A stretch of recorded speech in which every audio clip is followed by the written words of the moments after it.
Thank you, Joe. All right, next up we have Les Thompson from the Colorado Springs Area Labor Council. I don't know what he's going to talk about. He refuses to tell me. Exactly what you told me to say.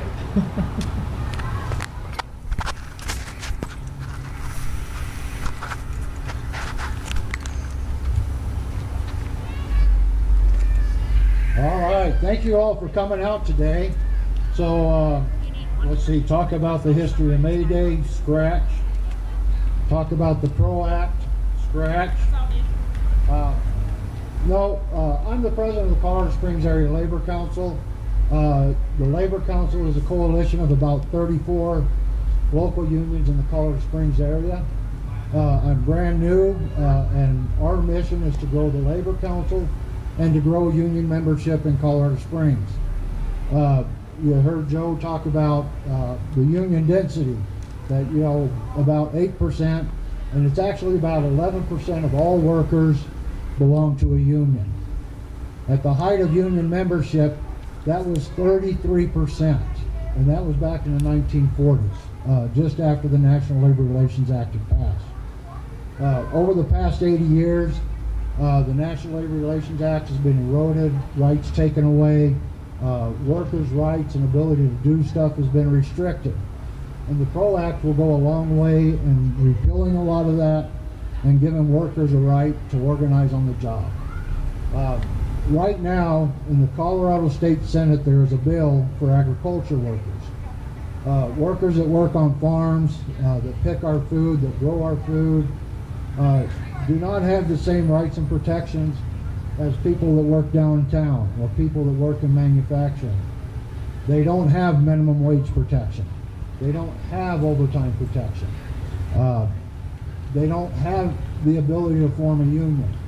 But I would ask you to call your senator, your state senator today, and ask them to support the agriculture bill. And that's Senate Bill 21-087. Like I said, I'm not going to talk about the history of Mayday. John's already filled you in on that. But what we are going to talk about is the future of Mayday. The history is a good thing to know, but it's time for us to start writing our own future. That's where our real power lies. I'm a labor history guy. There's a lot of people that sacrificed a lot to give us what we have. And for the last 40 years, we've been sitting on what we have, and it's time to take that back. It's time to start moving working people forward. Minimum wage, even if we raise minimum wage, guess what? It's still minimum wage. It's still not going to be enough. For decades they say raising minimum wage is going to raise the cost. Well, you know what? Cost has already gone up. Wages haven't kept up. And so it's time for us as just working class people to stand together and start standing up for each other. Start redefining the way we work.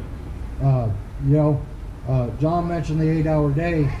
We still don't have an 8-hour work day. We've got a 40-hour work week.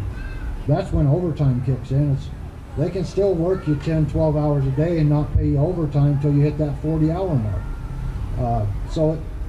Really we need to start pushing to reduce the hours of work. We should have a 6-hour day or a 4-hour day. Yeah! We have lives to live, and we should be able to go and enjoy that.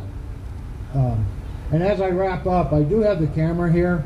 If you have a worker story to tell about workplace safety, about workplace violence, or a union organizing drive that you were involved in where the employer opposed you, catch me on the side. I would like to record your story and use that in the future. We have stories to tell. The deal is we got to tell the stories. So you heard, history's made not just by talking about it, it's by taking action.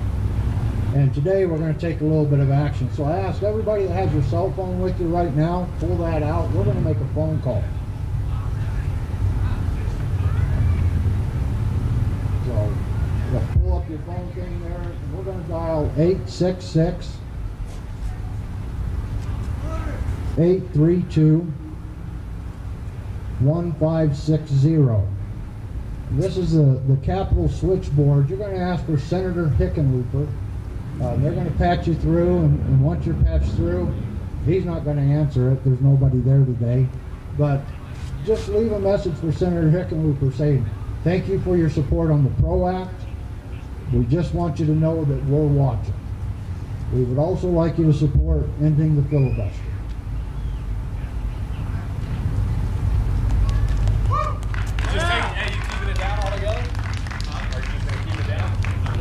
And then don't forget, when you get home this afternoon, pull out your Google machine, look up your state senator, and call them and ask them to support the agriculture bill, Senate Bill 21-087.